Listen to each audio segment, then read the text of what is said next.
പകരിൻ ജാനു തമാശകൾ 009733391954. ഇതെല്ലാനടുത്തി ദേടിയാ ശോഭന്റെ ഇളയ ചെക്കനെ കൂട്ടിപ്പോയെങ്കില് ഒന്നുമില്ല മനെ, ഞാൻ ആസ്പത്രി പോയതിനും മനെ അങ്ങനെ തന്നെ ഇങ്ങ് പോന്നതാ.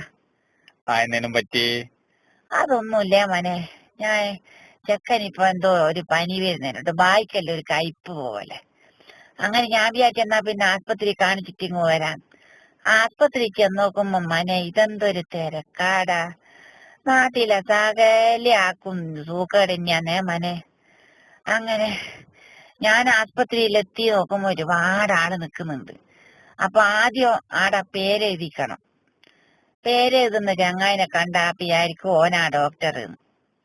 ഓന്റെ ഭാവമൊന്നും പറയണ്ടേ, വെള്ള ഷർട്ടും കറുത്ത പിന്നെ പെയിന്റും എല്ലാം ഇട്ടിട്ട് ഓൻ പറയുന്ന ഭയങ്കര ഒരു ആജ്ഞാപിക്കലാ, ഒരു പേടിപ്പെടുത്തും നമ്മുടെ എല്ലാം. അപ്പൊ ഞാൻ പോയി, എന്നോട് ചിങ്ങളെ പേരെന്താ? ഞാൻ പറഞ്ഞു എന്റെ പേര് ജാനു എന്നാ, എനക്കല്ല സൂക്കേട് ചെക്കനാന്ന്. അപ്പാട് എന്നോട് ചോദിച്ചു ചെക്കന്റെ പേരെന്തെന്നാണ്. അപ്പാട് ഞാൻ പറഞ്ഞ് ഋഷികേശ് എന്നാണ്.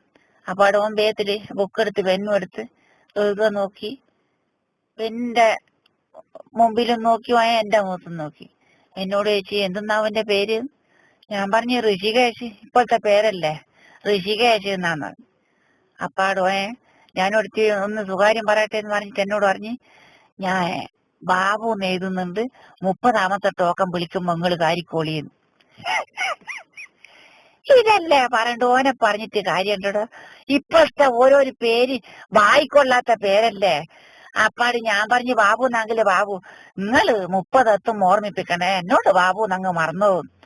അപ്പാട് കുറച്ചു കഴിഞ്ഞേരം പറഞ്ഞു ഇതാ 30ാമത്തെ ടോക്കനായി, ബാബുന്ന് വിളിച്ചിട്ട് നിങ്ങള് കാര്യക്കോന്ന് പറഞ്ഞു. അപ്പാട് ഞാൻ എന്ത് ചെയ്ത് ബാബുന്ന് വിളിച്ച് കാര്യം.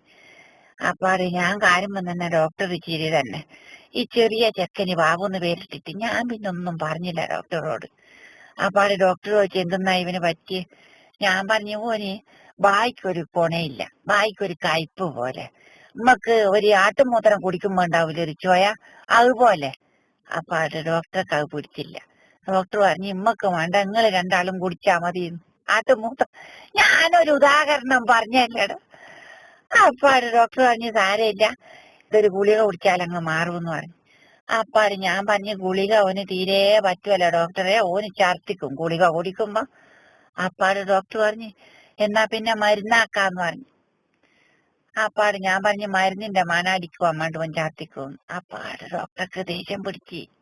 അപ്പാട് എന്നോട് പറയുന്ന എന്നാ പിന്നെ ഓന് എമ്മാറെ കാര്യിച്ച് ഒരു കൽത്തപ്പം കൊടുക്കും. വെറുപ്പ് പിടിച്ചിട്ട് പറഞ്ഞവനെ. ഞാൻ പിന്നെ ഒന്നും പറഞ്ഞില്ല, ഞാനങ്ങ് ചിരിച്ചാതി. അപ്പാട് ഡോക്ടർ പറഞ്ഞു സാരയില്ല, ഇതെല്ലാം സാധാരണ വരുന്നതാ, നിങ്ങളൊരു കാര്യം ചെയ്യണം, പിന്നെ കട്ടിയുള്ള ആഹാരം ഒന്നും കൊടുക്കരുതെന്ന് പറഞ്ഞു. അപ്പാട് ഞാൻ വിചാരിച്ച് കട്ടിയുള്ള ആഹാരം. ഞാൻ ഡോക്ടറെ വിളിച്ചു, ഡോക്ടറെ ഈ കൽത്തപ്പോ പിന്നെ നൈസാക്കിയിട്ട് ചെത്തിയിട്ട് കൊടുക്കുവാൻ പറ്റുമെന്ന് ചോദിച്ചു. എന്റെ മനെ, ഡോക്ടർക്ക് ഒരു വെറുപ്പ് പിടിച്ചിട്ട് മേശപ്പുറത്തുള്ള സാധനത്തിനെല്ലാം ഒരു അടി അടിച്ചിട്ട് പറഞ്ഞു നിങ്ങൾ പോടി, നിങ്ങൾക്ക് ചികിത്സയില്ല. ഞാൻ പിന്നെ ഒന്നും നോക്കിയില്ല മനെ. അപ്പാടിങ്ങ് പോന്ന് നല്ലോണം വെറുപ്പ് പിടിച്ചിട്ട് ഞാൻ പറഞ്ഞിട്ട് അല്ലേ, ഞാനെന്തെന്നും പറഞ്ഞിട്ട് ഞാനൊരു സംശയം ചോദിക്കല്ലേട. ചെക്കന്റെ ഒരു സൂക്കേട് കൊണ്ട് ഇമ്മളങ്ങ് കുറവായി പോയില്ലേ, ഇതല്ലേ പറയണ്ടു. ഞാൻ വരുന്നേ മനെ, ഉയ്യന്റെ മനെ.